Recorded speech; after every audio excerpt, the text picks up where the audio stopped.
Shalom, selamat sore jemaat Tuhan yang diberkati. Mari sore hari ini sama-sama kita mau datang mempersembahkan pujian kita kepada Tuhan. Sebab Tuhan baik untuk selama-lamanya dalam hidup kita. Mari bersama-sama kita berdoa. Kami datang kepadamu Tuhan, kami ucapkan syukur di hadapan-Mu. Oleh karena berkat, kasih dan kemurahan Tuhan tidak pernah berhenti dalam hidup kami. Terima kasih Tuhan. Kami mau memuji dan menyembah Engkau. Biar hadirat-Mu terus menguasai setiap hati dan pikiran kami. Dan tempat ini dipenuhi dengan kemuliaan Tuhan. Biar hanya Engkau yang kami tinggikan. Tidak ada yang lain. Kami berikan pujian, nyanyian syukur kami kepada Raja di atas segala Raja.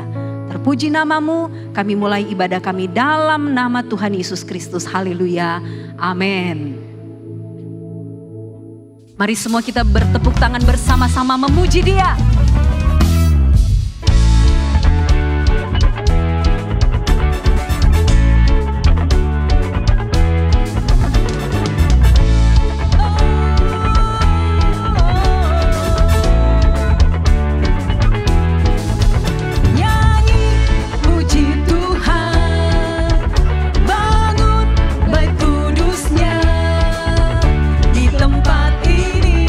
Yesus telah hadir, kemuliaan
dan teramat baik dalam hidup kita. Terima kasih Yesus. Terima kasih Tuhan. Kami nikmati hadirat-Mu. Kami nikmati segala kebaikan dan kasih sayang-Mu bagi kami Tuhan. Hari lepas hari, waktu demi waktu, Engkau terus ada dan memberikan penyertaan-Mu bagi setiap anak-anak-Mu. Terima kasih Tuhan. Engkau baik Tuhan.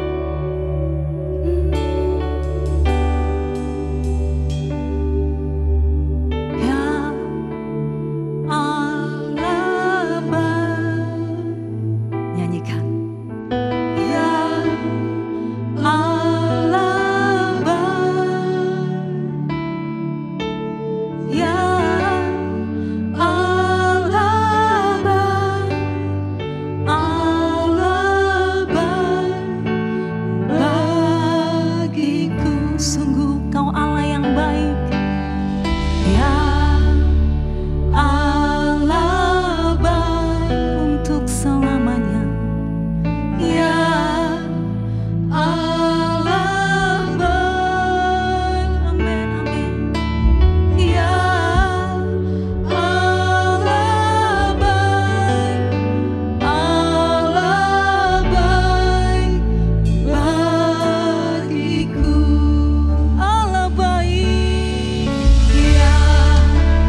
Kami bersyukur ya Tuhan untuk sore hari ini. Kami dilayakkan untuk ada di dalam ibadah. Kami boleh memuji dan memuliakan Engkau ya Tuhan. Baik kami yang di gereja, di rumah, dimanapun Tuhan. Dan sebentar kami akan belajar kebenaran firman-Mu. Roh Kudus, ajar kami Tuhan. Baik kami yang di gereja, maupun di rumah atau dimanapun kami sedang beribadah sore hari ini. Biar kami terus bertumbuh, kami terus menjadi jemaat yang makin dewasa, kuat, sehingga kami menjadi jemaat yang layak dan berkenan pada Tuhan. Terima kasih, lawat kami ya Roh Kudus, pakai hamba-Mu untuk menjelaskan kebenaran firman-Mu. Terima kasih, di dalam nama Tuhan Yesus kami berdoa. Amin. Shalom. Bapak Ibu, kita masih belajar dari surat Efesus. Sebuah surat yang luar biasa. Dan sore hari ini PA saya berjudul Garansi Keselamatan. Kalau kita mendengar kata garansi, itu artinya ada jaminan, kepastian. Dan kita akan belajar bahwa Tuhan itu memberi garansi. Seperti apa? Kita akan belajar sore hari ini. Kita masih sedikit mengulang bagaimana keselamatan yang benar menurut surat Efesus. Kita akan baca di dalam Efesus 1 ayat 1 sampai yang ketiga. Dari Paulus, Rasul Kristus Yesus oleh kehendak Allah, kepada orang-orang kudus di Efesus, orang-orang percaya dalam Kristus Yesus. Kasih karunia dan damai sejahtera dari Allah, Bapa kita, dan dari Tuhan Yesus Kristus menyertai kamu. Terpujilah Allah dan Bapa Tuhan kita Yesus Kristus, yang dalam Kristus telah mengaruniakan kepada kita segala berkat rohani di dalam surga. Yang lalu kita sudah belajar bahwa salah satu kebenaran yang berkaitan keselamatan itu adalah kasih karunia dan damai sejahtera. Di dalam ayat yang kedua dijelaskan tadi, kasih karunia dan damai sejahtera. Ini merupakan tema utama di dalam surat Efesus. Karena kalau kita baca juga di dalam bagian terakhir Efesus 6 ayat 24 juga dikatakan kasih karunia menyertai semua orang yang mengasihi Tuhan kita Yesus Kristus dengan kasih yang tidak binasa. Sepanjang hidup kita di dalam Tuhan, sejak kita diselamatkan sampai meraih kemuliaan di surga, kita harus terus bergerak dan berjalan di dalam kasih karunia-Nya. Maka Bapak Ibu, saudara-saudara yang dikasihi Tuhan, tanda utama orang diselamatkan adalah hidup dalam kasih karunia. Karena tanpa kasih karunia, kita tidak mungkin mendapat yang namanya keselamatan. Dan kalau Bapak Ibu ingat, yang lalu kita sudah belajar bahwa salah satu penghalang yang membuat kita kehilangan kasih karunia itu adalah akar yang pahit. Dalam Ibrani 12 ayat 15 dikatakan, jagalah supaya jangan ada seorang pun menjauhkan diri dari kasih karunia Allah, agar jangan tumbuh akar yang pahit yang menimbulkan kerusuhan dan yang mencemarkan banyak orang. Saudara perhatikan di sini, secara jelas kitab Ibrani itu memisahkan atau mengontraskan. Jagalah supaya jangan ada seorang pun menjauhkan diri dari kasih karunia. Waktu orang mulai hidup tidak di dalam kasih karunia, maka ada hal yang sangat nyata dan berbahaya. Yaitu apa? Dikatakan tumbuh akar yang pahit. Disebut akar. Artinya ini adalah sumber, fondasi, penyebab utama. Dan kita lihat di dalam Ibrani 12 dikatakan, karena apa? Akar yang pahit menimbulkan kerusuhan dan yang menyemarkan banyak orang.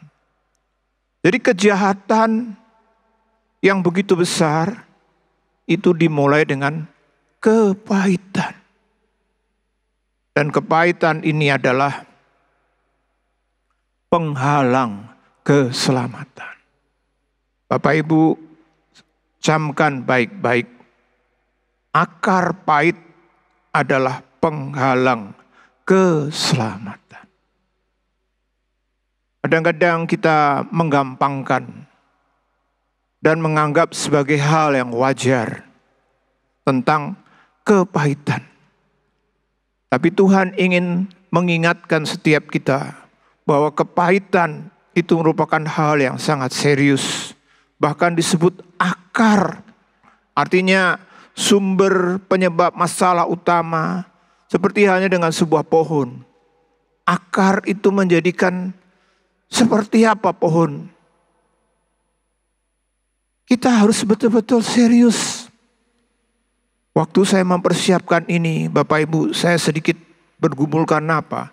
Karena tema akar yang pahit itu tidak terlalu dibahas di kitab Efesus atau surat Efesus. Tapi ternyata Efesus juga membahas tentang hal-hal yang sifatnya kepahitan ini. Kita bisa baca dalam Efesus 4 ayat 31.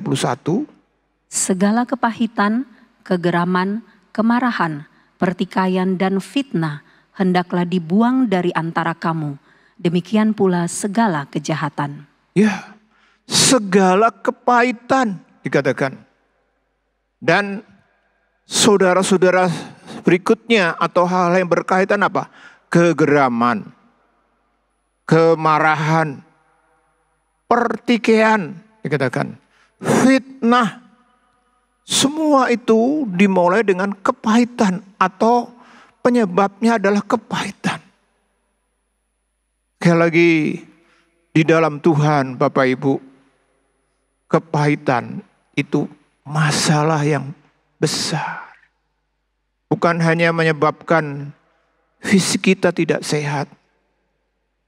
Beberapa jurnal memberitahukan hasil penelitian bagaimana penyakit-penyakit tertentu itu terjadi karena dimulai dengan kepahitan. Kepahitan menyebabkan masalah kesehatan. Kepahitan menyebabkan rusaknya hubungan. Tapi yang lebih penting lagi, kepahitan menyebabkan keselamatan kita bisa rusak. Karena apa? Karena kita baca tadi dikatakan bahwa waktu kita tidak hidup di dalam kasih karunia.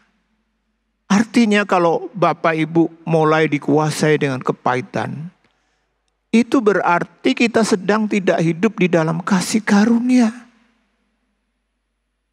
Kasih karunia menyebabkan orang itu tidak punya kepahitan. Karena apa? Orang yang hidup dalam kasih karunia pasti hidup di dalam kelimpahan pengampunan. Hidup dalam kemurahan. Karena Tuhan sudah memberi hal yang sangat luar biasa dalam hidup kita. Yang namanya adalah keselamatan. Dan kalau kita baca dalam Alkitab, saya menemukan beberapa ayat bagaimana orang-orang yang dikuasai kepahitan itu tidak masuk surga. Salah satunya kita baca dalam Galatia 5 ayat 19 sampai 21. Perbuatan daging telah nyata, yaitu percabulan, kecemaran, hawa nafsu, penyembahan berhala, sihir, perseteruan, perselisihan, iri hati, amarah, kepentingan diri sendiri, percideraan, roh pemecah, kedengkian, kemabukan, pesta pora, dan sebagainya. Terhadap semuanya itu kuperingatkan kamu, seperti yang telah kubuat dahulu, bahwa barang siapa melakukan hal-hal yang demikian, ia tidak akan mendapat bagian dalam kerajaan Allah. Ia tidak akan mendapat bagian dalam kerajaan Allah. Perhatikan Bapak Ibu. Ia tidak akan mendapat bagian dalam kerajaan Allah. Artinya apa? Tidak selamat. Tidak masuk surga. Kasih karunia yang begitu limpah menjadi tidak ada artinya kalau seseorang membiarkan dirinya dikuasai oleh kepahitan. Makanya dikatakan dalam ayat 19, dikatakan perseteruan, perselisihan, itu semua dimulai dengan hati yang tidak benar. Iri hati, amarah, kepentingan diri sendiri, percideraan, roh pemecah, dengki. Itu semua adalah buah-buah produk dari hati yang pahit. Dan memang kita harus akui Bapak Ibu bahwa kita itu kan tinggal dengan banyak orang. Mulai dari keluarga, suami istri, walaupun dimulai dengan saling mencintai, faktanya kadang-kadang bisa berakhir dengan kepahitan satu sama lain. Perceraian, konflik. Kita memang hidup di dalam lingkungan komunitas yang namanya teman, gereja. Sehingga tidak sedikit kita harus menghadapi ketidakcocokan. Mungkin entah sengaja atau tidak sengaja kita mungkin mengalami bagaimana kita disalahkan atau kita diserang. Semua itu bisa membuat kita itu punya hati yang pahit. Maka kalau Bapak Ibu ingin hidup di dalam keselamatan yang pasti, kita harus jaga hidup kita selalu di dalam kasih karunia-Nya. Dengan cara apa? Jangan sampai ada kepahitan. Ini serius. Bukannya sekali lagi bermasalah untuk kesehatan atau mungkin jiwa kita. Tapi lebih daripada itu, yaitu apa? Kita tidak bisa masuk surga. Makanya kan Tuhan bilang dalam Matius 6 tentang doa Bapa kami. Kalau kamu berdoa, katakan Bapa kami yang di surga, lalu ada kalimat begini. Ampunilah kami seperti kami mengampuni orang yang bersalah pada kami. Kenapa kalimat itu ada? Kenapa Tuhan tidak cukup hanya kalau kamu berdoa, ampunilah kami akan kesalahan kami. Tapi Tuhan hubungkan pengampunan kita, Tuhan hubungkan hubungan kita dengan Tuhan itu dengan sesama kita. Ini kan bicara soal hati yang tadi itu, kepahitan ini. Makanya orang itu ditegaskan lagi dalam Injil Matius pasal 6 ini. Bagaimana Tuhan berkata dalam ayat 15, kalau kamu mengampuni orang yang bersalah padamu, maka Bapakmu yang di surga akan mengampuni kamu.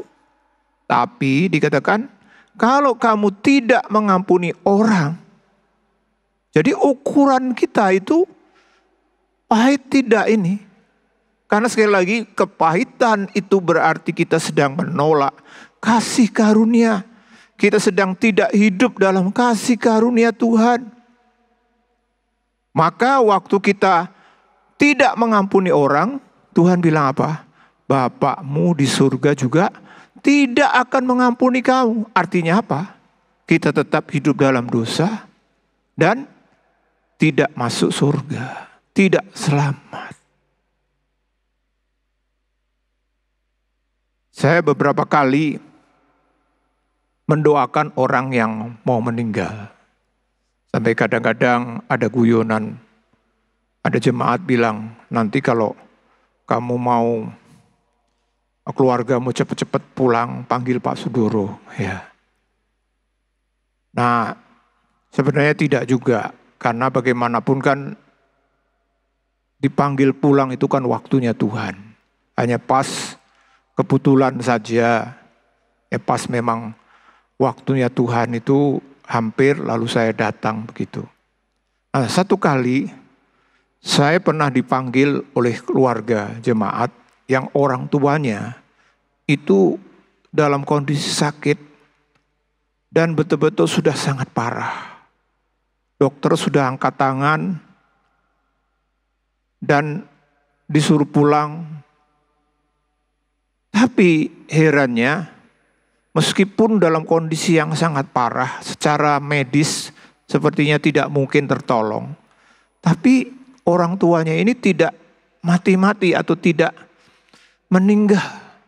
Sehingga seluruh keluarga itu bukannya sedih karena orang tuanya mau meninggal, tapi mereka sedih karena kasihan orang tuanya ini menderita begitu rupa karena rasa sakitnya itu.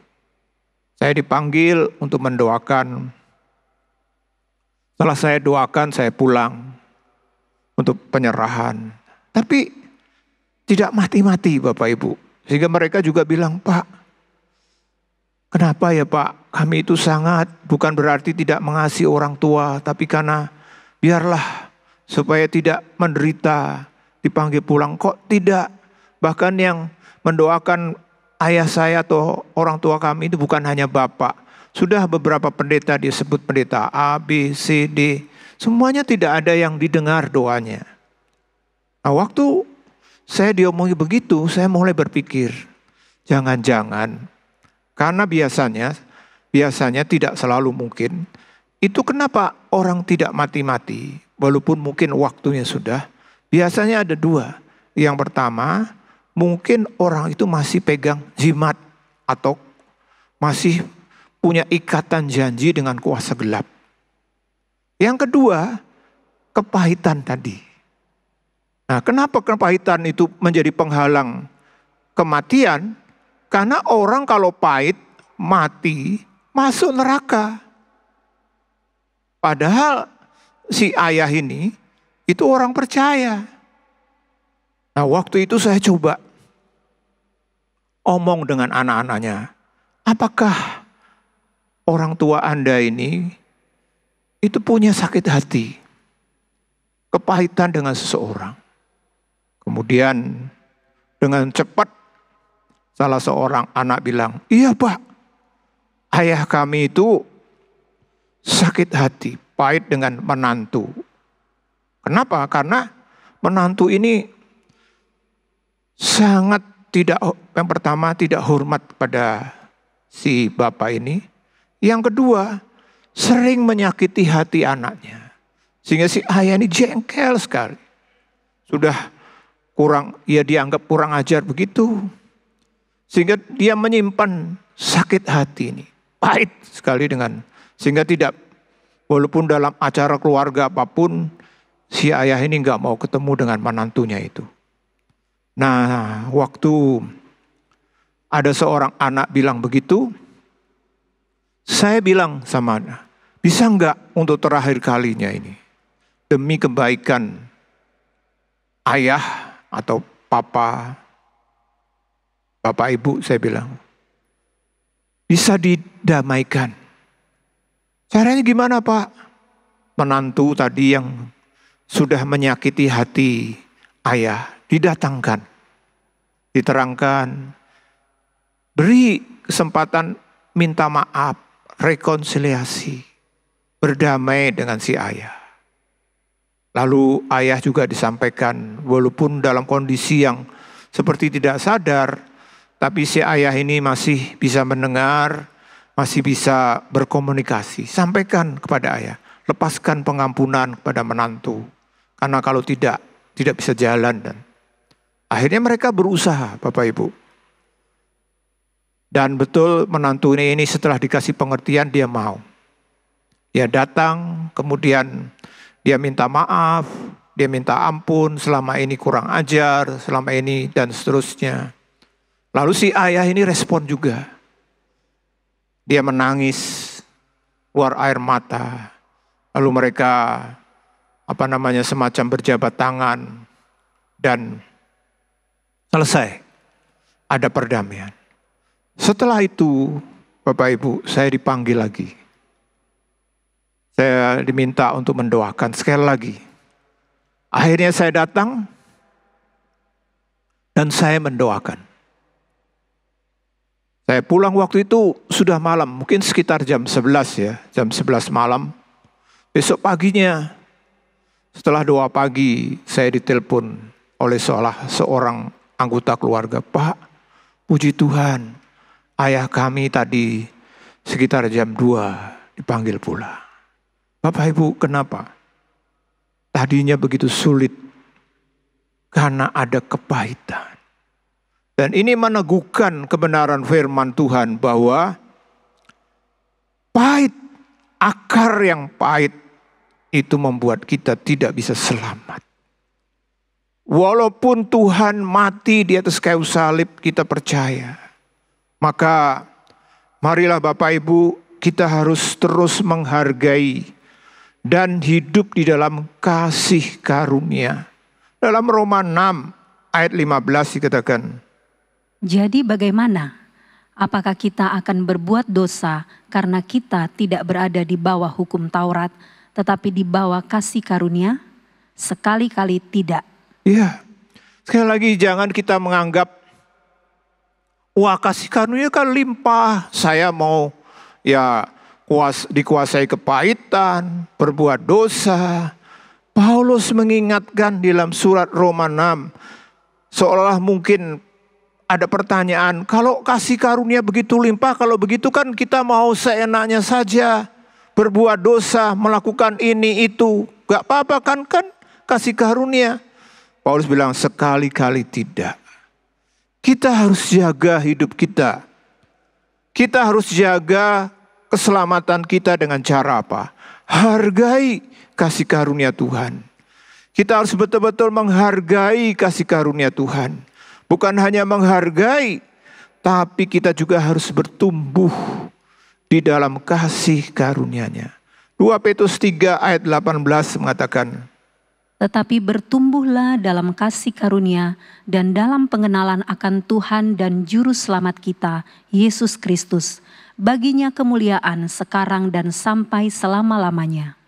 Ya, Rasul Petrus menutup suratnya yang kedua dengan berkata, bertumbuhlah. Dalam apa? Kasih karunia. Dan ini dikaitkan dengan pengenalan akan Tuhan. Semakin orang mengenal Tuhan, semakin dia mengerti tentang Tuhan dan kasih-Nya, semakin dia bisa kuat. Jadi kita penting. Kita harus terus hidup di dalam kasih karunia. Kasih karunia yang menyebabkan, kita sudah terangkan waktu yang lalu, bahwa kasih karunialah yang menyebabkan Rasul Paulus yang begitu jelek, yang begitu rusak hidupnya, yang paling hina tiap kali berkata, tapi dia bisa menjadi orang istimewanya Tuhan. Dia bisa dipakai Tuhan. Dia mendapat begitu banyak hal, termasuk keselamatan yang luar biasa. Demikian juga dengan kita, Bapak Ibu. Kalau Bapak Ibu, saudara-saudara ingin hidup mengalami lompatan, terobosan, banyak hal terjadi dalam hidup kita. Kuncinya apa? Kasih karunia.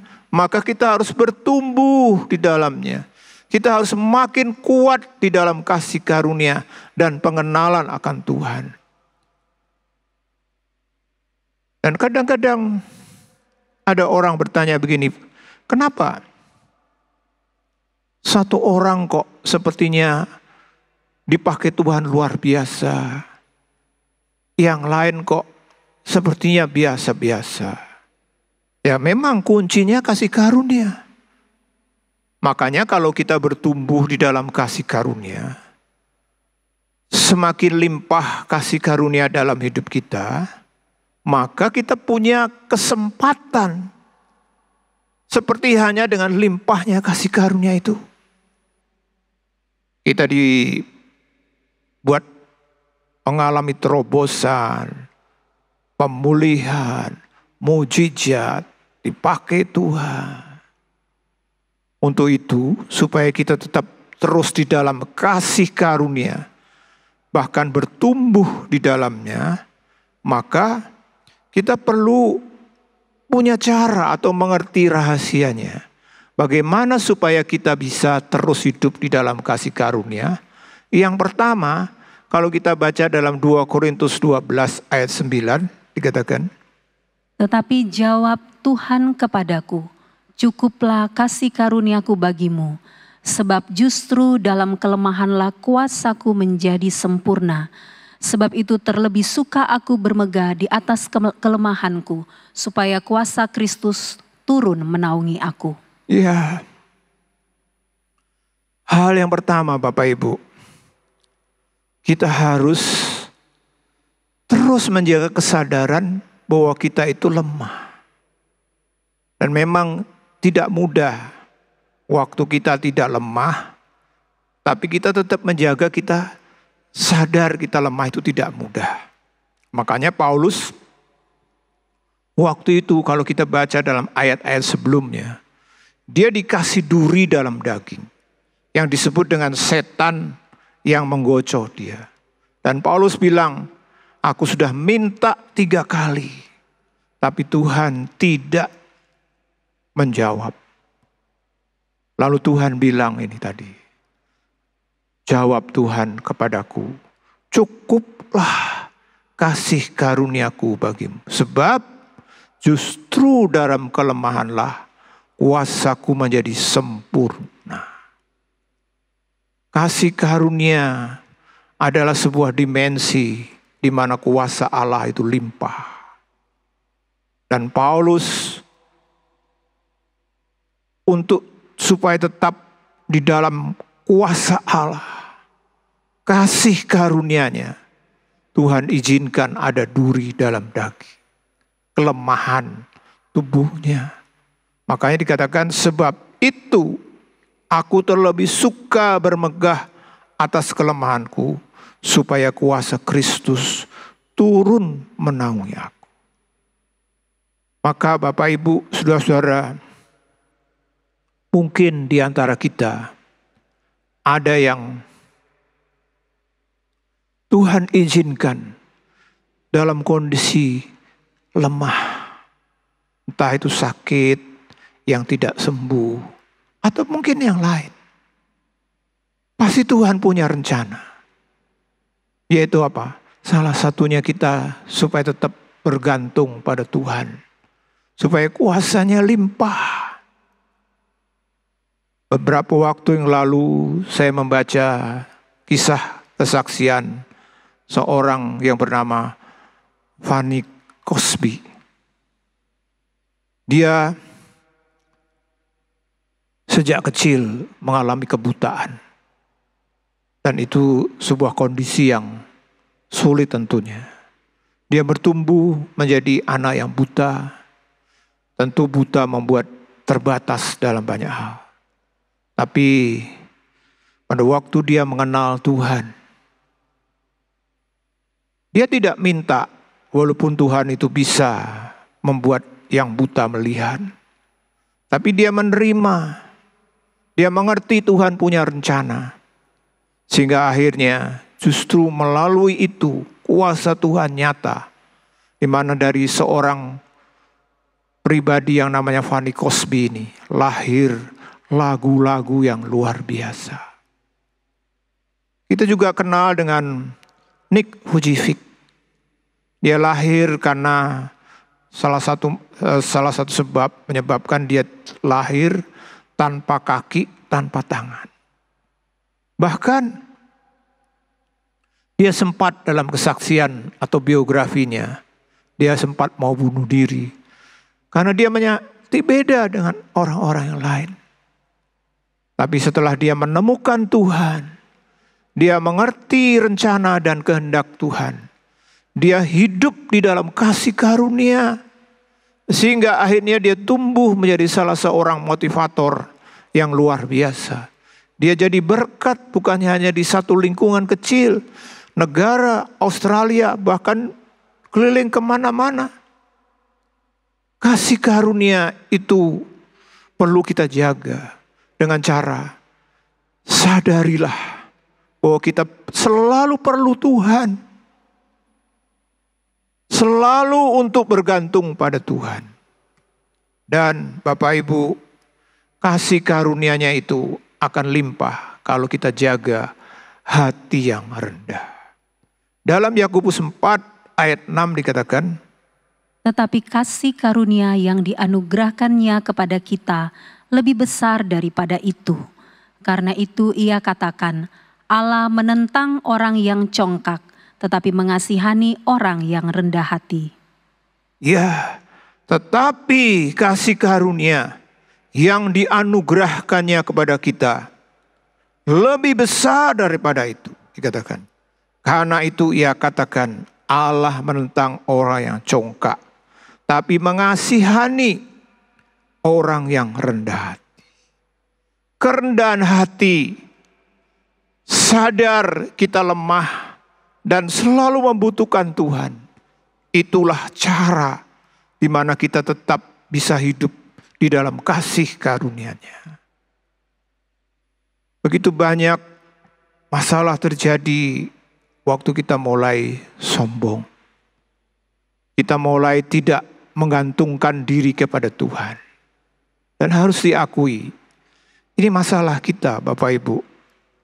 Waktu orang mulai bisa, mulai sukses, mulai sehat, mulai ya banyak hal yang baik, biasanya dia tidak butuh Tuhan. Dan itu sudah merupakan sebuah fakta yang tidak bisa dibantah. Sehingga tidak heran gereja-gereja di negara-negara yang maju, negara-negara yang diberkati Tuhan, mulai terjadi kemerosotan. Karena apa? Karena mereka merasa saya bisa sendiri. Saya ngapain butuh Tuhan? Karena saya sukses. Saya bisa melakukan ini sendiri. Nah, ini yang menyebabkan orang mulai tidak hidup di dalam kasih karunia-Nya. Maka mari biar setiap kita jaga hidup kita untuk tetap rendah hati. Dan terus hidup bergantung pada Tuhan. Sadari bahwa kita itu lemah. Kita tidak mampu sendiri. Sehingga kita terus minta Tuhan limpahkan kasih karunia-Mu di dalam hidup kita. Nah ini saudara-saudara. Dan yang selanjutnya kalau kita baca tadi di dalam Efesus 1 ayat 3. Setelah kasih karunia dan damai sejahtera, maka waktu kita di dalam Kristus, dikatakan dalam ayat 3, terpujilah Allah Bapa Tuhan Yesus Kristus yang memberikan apa? Segala berkat rohani di surga. Tuhan itu kalau memberi keselamatan, Dia begitu jelas apa yang diberikan. Ini bagian dari garansi. Kamu selamat, oh dapat apa? Tuhan beritahu, kamu akan mendapat apa? Segala berkat rohani di surga. Keselamatan di dalam Kristus menghasilkan kedudukan yang istimewa bagi kita. Karena kita adalah dijadikan pewaris kerajaan surga. Kita harus bersyukur ini. Di dalam Filipi 3 ayat 20 dikatakan, karena kewargaan kita adalah di dalam sorga, dan dari situ juga kita menantikan Tuhan Yesus Kristus sebagai juru selamat. Ya, ini hak istimewa. Saudara, di negara-negara tertentu, apalagi negara yang istimewa, yang banyak hal bisa didapat, itu nggak gampang. Misalnya saja Bapak Ibu mau menjadi warga negara Amerika misalnya. Oh, nggak gampang. Mendapat green card saja itu waduh sulit. Kenapa? Karena banyak orang menganggap kalau menjadi warga negara Amerika, wah, warga negara istimewa. Bapak Ibu, ketahuilah, kita bukan hanya menjadi warga negara Amerika atau mungkin negara lain yang kita anggap sebagai negara-negara istimewa. Tuhan bilang, kewargaan kita adalah di dalam surga. Kita itu warga kerajaan surga. Maka marilah, seperti ayat ini mengatakan, kita harus menantikan Tuhan Yesus Kristus sebagai juru selamat yang akan membawa kita kepada kerajaannya. Bapak Ibu, ada satu ayat yang menjadi kesukaan saya, yang tiap hari saya selalu perkatakan dalam beberapa tahun ini, menjadi rema bagi saya, dari Mazmur 23 ayat 6. Saya tiap kali selalu baca, selalu perkatakan, kata-katanya begini, kebajikan dan kemurahan belaka mengikuti aku seumur hidupku, dan aku akan diam dalam rumah Tuhan sepanjang masa. Di dalam ayat ini ada dua jaminan. Jaminan yang pertama adalah jaminan selama hidup di dunia ini. Saya minta tiap kali kebajikan dan kemurahan Tuhan. Kalau dalam bahasa Ibraninya kemurahan itu hesed, atau di dalam terjemahan bahasa Yunaninya karis, yang adalah kasih karunia. Lalu untuk hidup yang akan datang, aku akan diam dalam rumah Tuhan sepanjang masa. Kita harus yakin, setiap kita punya paspor, bukan hanya paspor warga negara Indonesia yang kita banggakan, yang kita syukuri, tapi kita punya paspor yang namanya warga kerajaan surga. Sehingga sewaktu-waktu Tuhan panggil pulang kita, kita akan mendapat apa yang menjadi janji Tuhan. Segala berkat rohani di surga. Wow. Luar biasa, luar biasa. Kalau kita baca juga di dalam 2 Korintus pasal 4 ayat 18 sampai pasal 5 ayat 2 dikatakan, sebab kami tidak memperhatikan yang kelihatan, melainkan yang tak kelihatan. Karena yang kelihatan adalah sementara, sedangkan yang tak kelihatan adalah kekal. Karena kami tahu bahwa jika kemah tempat kediaman kita di bumi ini dibongkar, Allah telah menyediakan suatu tempat kediaman di sorga bagi kita, suatu tempat kediaman yang kekal, yang tidak dibuat oleh tangan manusia. Selama kita di dalam kemah ini, kita mengeluh karena kita rindu mengenakan tempat kediaman surgawi di atas tempat kediaman kita yang sekarang ini. Iya.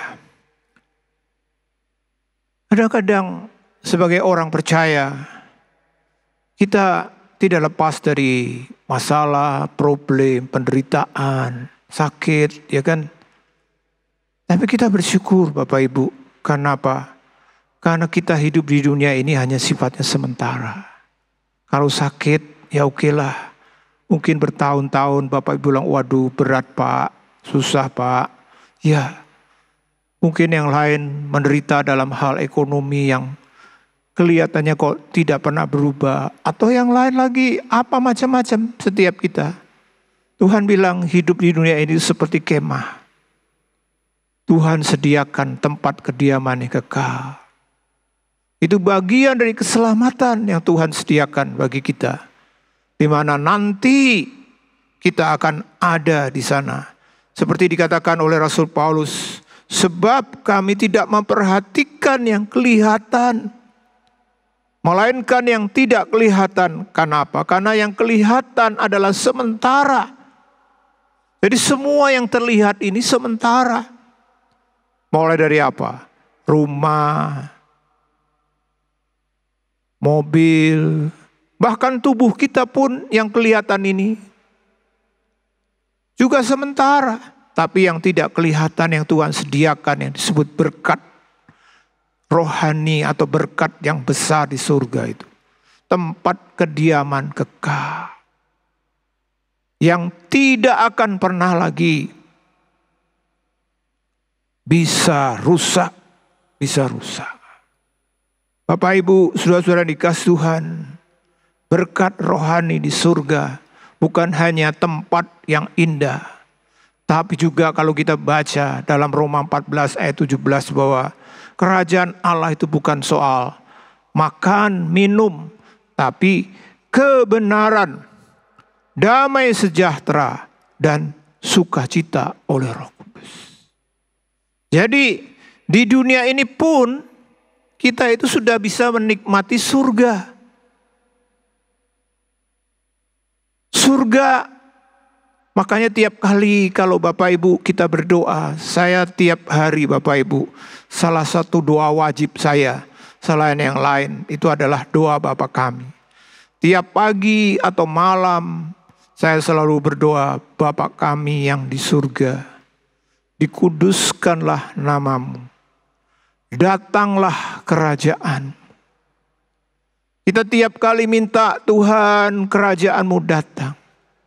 Nyata dalam hidup, dalam pekerjaan, dalam pelayanan. Apa itu kerajaan Tuhan? Surga yang hadir, yaitu soal kebenaran, damai sejahtera, dan sukacita. Jadi Tuhan itu kasih suasana surga itu sudah bisa kita nikmati sekarang. Yaitu hidup dalam kebenaran. Itu surga. Makanya Bapak Ibu kalau ada orang yang hidupnya tidak benar, gak cocok dia tinggal di surga nanti. Gak cocok.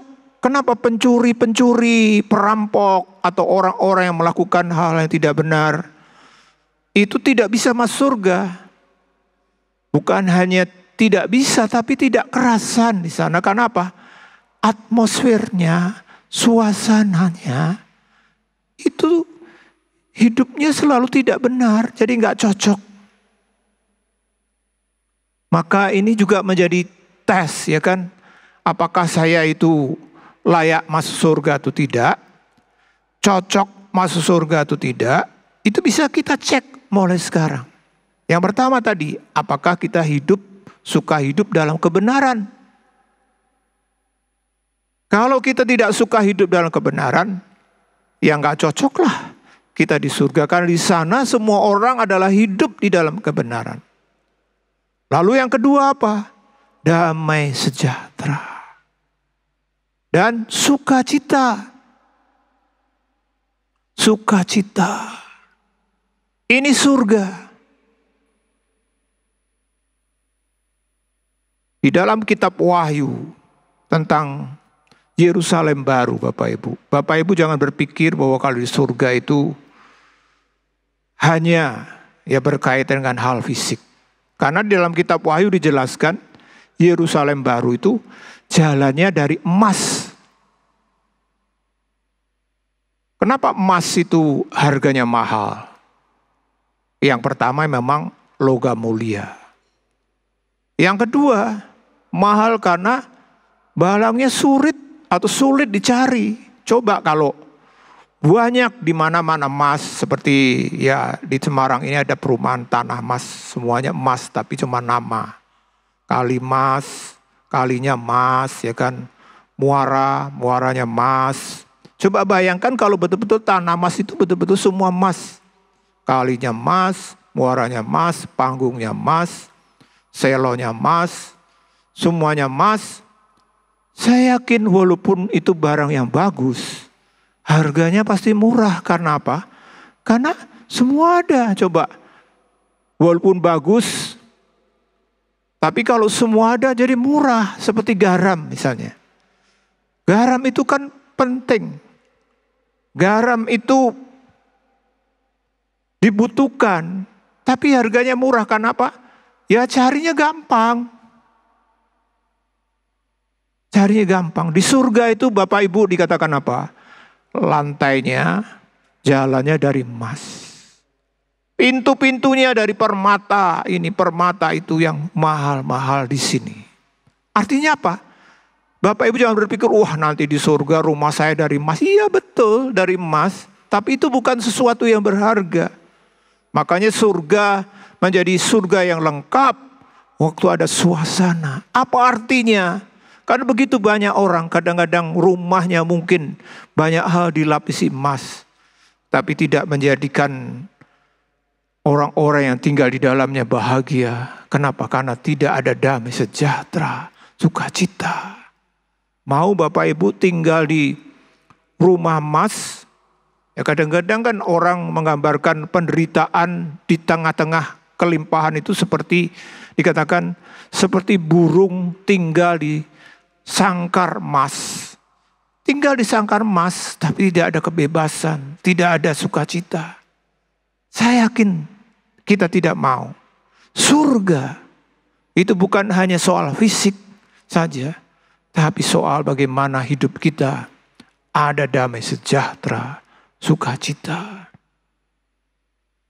Dan jangan lupa Bapak Ibu, kalau kita baca dalam kitab Wahyu pasal 13, ayat 13 dikatakan bahwa berbahagialah orang yang mati di dalam Tuhan, karena dia akan beristirahat jadi jerih lelahnya. Kita harus ingat surga yang merupakan berkat yang besar yang Tuhan sediakan. Itu tempat kita pensiun, tempat kita menikmati kebahagiaan bersama Tuhan. Walaupun saya membayangkan di sana kita masih kerja, masih melakukan banyak aktivitas, tapi semua kita kerjakan dengan sukacita, dengan damai sejahtera. Jadi seperti pensiun. Dunia ini memang tempat kita kerja. Makanya Bapak Ibu, jangan kita berpikir kalau kita masih sehat. Sudahlah, saya kadang-kadang ketemu dengan beberapa jemaat yang sudah mulai usianya lanjut. Saya tanya gimana masih melayani? Sudah, saya sudah tua, biar yang muda-muda aja. Bapak Ibu, dunia itu tempat kita kerja. Selama kita diberi Tuhan sehat, waktu, berkat, pakai semuanya itu. Supaya nanti waktu kita pensiun kita di surga. Itu kita menikmati dengan benar. Seperti hanya dengan orang kerja kan. Kenapa waktu tua ada yang susah, ada yang tetap senang? Karena itu salah satunya dipengaruhi oleh waktu dia kerja. Waktu dia kerja nggak sukses, santai-santai, duitnya sedikit. Akhirnya apa? Pensiunnya saat menderita. Tapi kalau dia kerja dengan baik, waktu muda, dia pakai semua sehingga dia bisa mengumpulkan hasil banyak. Waktu pensiun, saat dia bersukacita, santai dan sebagainya. Demikian juga kita dengan Tuhan. Waktu kita di dunia, kita harus kerja buat Tuhan. Kumpulkan banyak hal di surga. Supaya waktu nanti berkat di surga itu Tuhan limpahkan. Betul-betul gitu maksimal bagi kita. Dan bukan itu saja Bapak Ibu. Di dalam kitab Wahyu 22 ayat 3 dikatakan, maka tidak akan ada lagi laknat. Tahta Allah dan tahta anak domba akan ada di dalamnya, dan hamba-hambanya akan beribadah kepadanya. Ya, maka tidak akan ada lagi laknat. Wow. Ini surga. Di dunia ini kita mengalami dan menemukan begitu banyak laknat, ketidakbenaran, hal-hal yang kacau, semuanya muncul. Tapi surga yang Tuhan sediakan dalam konteks keselamatan itu luar biasa. Juga kalau kita baca dalam kitab Wahyu 21 ayat 3 dan 4 dikatakan, lalu aku mendengar suara yang nyaring dari tahta itu berkata, lihatlah kemah Allah ada di tengah-tengah manusia, dan ia akan diam bersama-sama dengan mereka. Mereka akan menjadi umat-Nya, dan ia akan menjadi Allah mereka. Dan ia akan menghapus segala air mata dari mata mereka, dan maut tidak akan ada lagi. Tidak akan ada lagi perkabungan, atau ratap tangis, atau duka cita, sebab segala sesuatu yang lama itu telah berlalu. Ya, ia akan menghapus segala air mata mereka, dikatakan. Dan maut tidak akan ada lagi, tidak akan ada lagi perkabungan atau ratap tangis atau duka cita. Ini berkat yang Tuhan sediakan, yang disebut dengan berkat di surga. Maka Bapak Ibu, bahkan mungkin kita mencoba mengimajinasi, bisa. Karena manusia itu punya ruang ketidakterbatasan. Di mana? Imajinasi. Kita bisa dengan imajinasi kita mengembangkan hal-hal yang paling mungkin tidak mungkin. Itu bisa, tapi dalam imajinasi. Tuhan bilang dalam ayat 1 Korintus 2 ayat 9. Apa yang ada dalam hati kita, dalam pikiran kita, Tuhan sediakan lebih. Itu surga. Surga lebih indah dari imajinasi manusia kita. Bapak Ibu, dengan imajinasi kita bisa membuat yang paling indah seperti apa. Tapi surga lebih daripada itu. Ini yang Tuhan sediakan dalam langkah keselamatan. Dan Tuhan bukan hanya itu saja. Tuhan juga memberikan yang namanya garansi. Garansi kita apa? Untuk kita selamat masuk surga, mendapat begitu banyak hal yang besar. Yaitu di dalam Kristus dan meterai Roh Kudus. Di dalam Kristus dan meterai Roh Kudus. Biar setiap kita terus hidup di dalam keselamatan yang benar. Puji Tuhan, mari kita datang pada Tuhan. Saya undang Bapak Ibu untuk berdiri.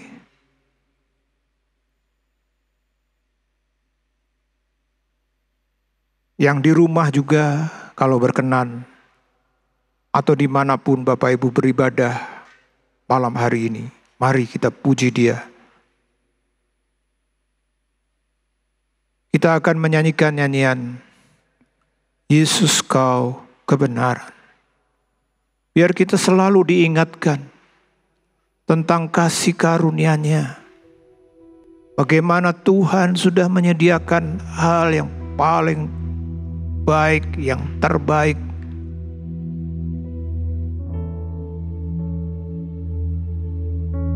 Yesus Kau kebenaran.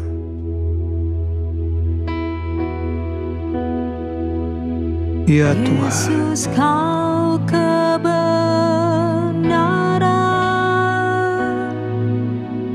yang menyelamatkanku.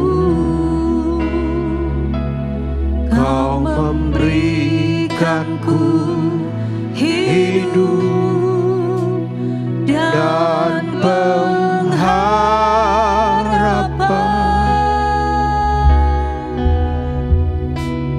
Ku ikut kehendak-Mu.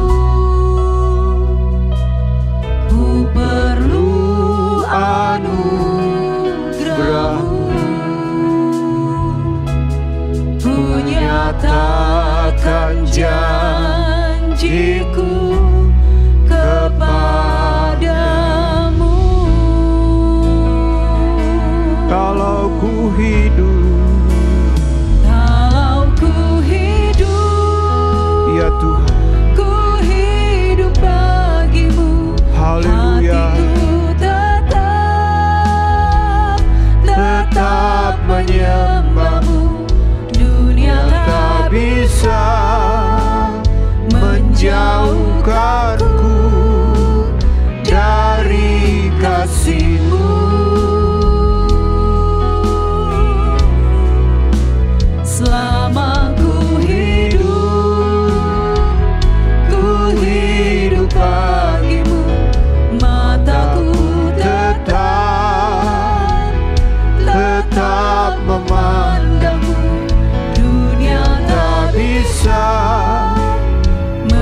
menjauhkanku dari kasih-Mu.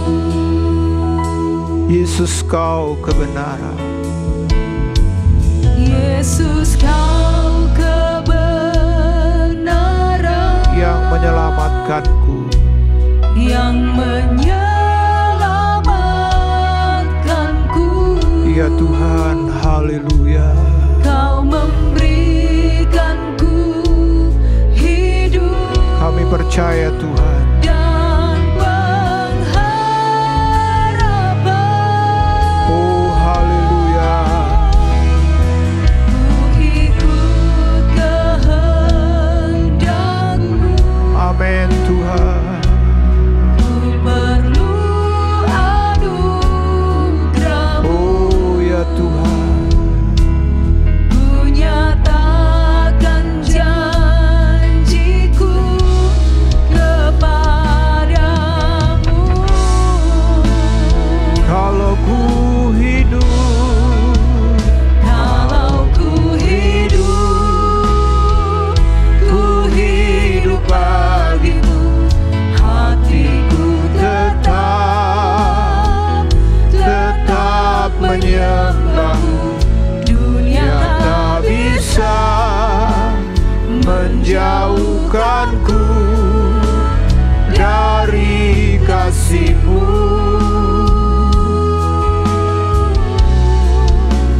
selama ku hidup bagimu, mataku tetap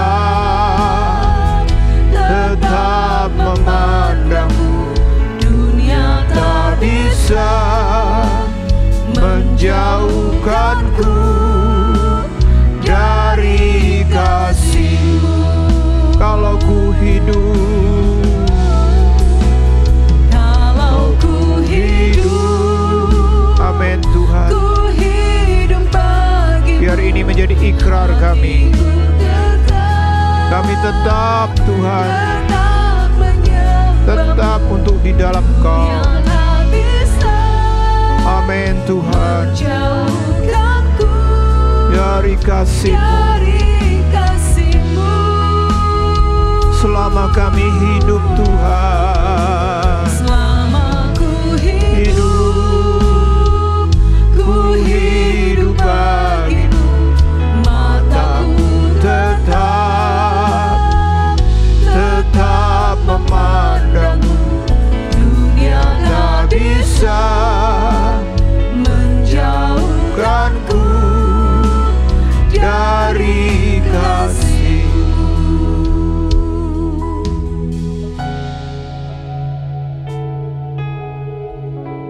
Bapak Ibu, saudara-saudara yang dikasih Tuhan, Tuhan memberikan keselamatan begitu luar biasa. Bukan hanya hal-hal yang sifatnya sementara, tapi hal yang sifatnya kekal. Tidak pernah berhenti, tidak pernah merosot kualitas segala berkat rohani di surga. Itu disediakan bagi kita. Oleh sebab itu Bapak Ibu, saudara-saudara yang kasih Tuhan, mari biar kita terus hidup di dalam kasih karunia-Nya. Karena hanya kasih karunialah yang membuat kita semua bisa selamat. Jangan biarkan hal-hal lain menggeser kasih karunia-Nya. Apalagi yang namanya akar yang pahit.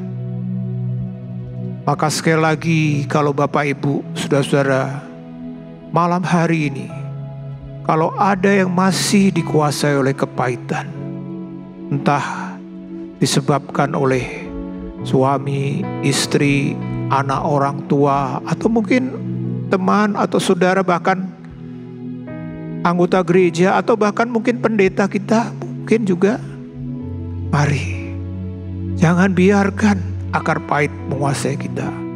Karena itu artinya kita sedang tidak hidup di dalam kasih karunia. Biar kita tetap terus komitmen untuk di dalam kebenaran, di dalam Kristus.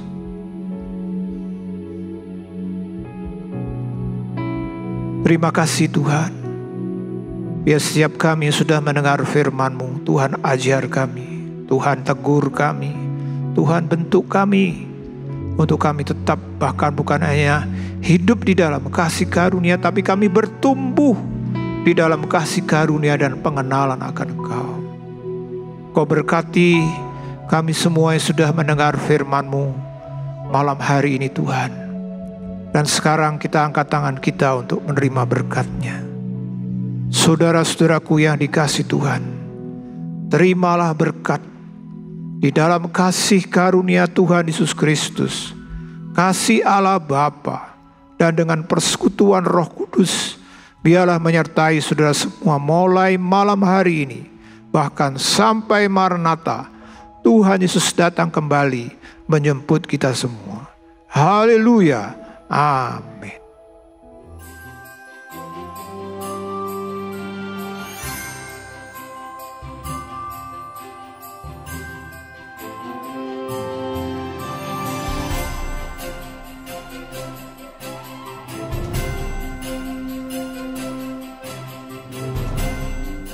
So what are we making today?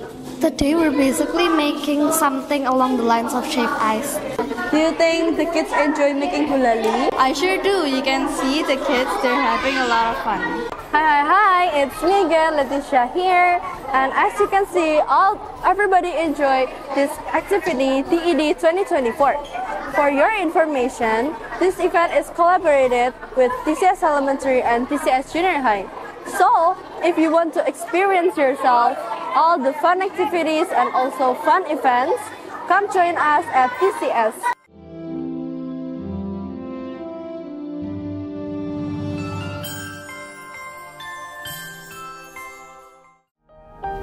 Isilah hidup kita dengan menyenangkan hati Tuhan. Sungguh anugerah Tuhan kalau kita masih boleh hidup. Menjadi bijaksana adalah awal dari takut akan Tuhan. Gunakan waktu.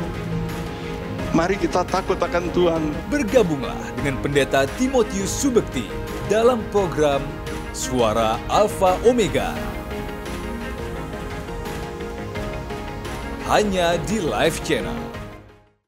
Penyaluran kolekte maupun persembahan lainnya dapat dilakukan melalui transfer ke nomor rekening gereja dengan nomor 009 707 2071 atas nama Megawati dan Lee Irwande atau dengan scan QR Code berikut ini.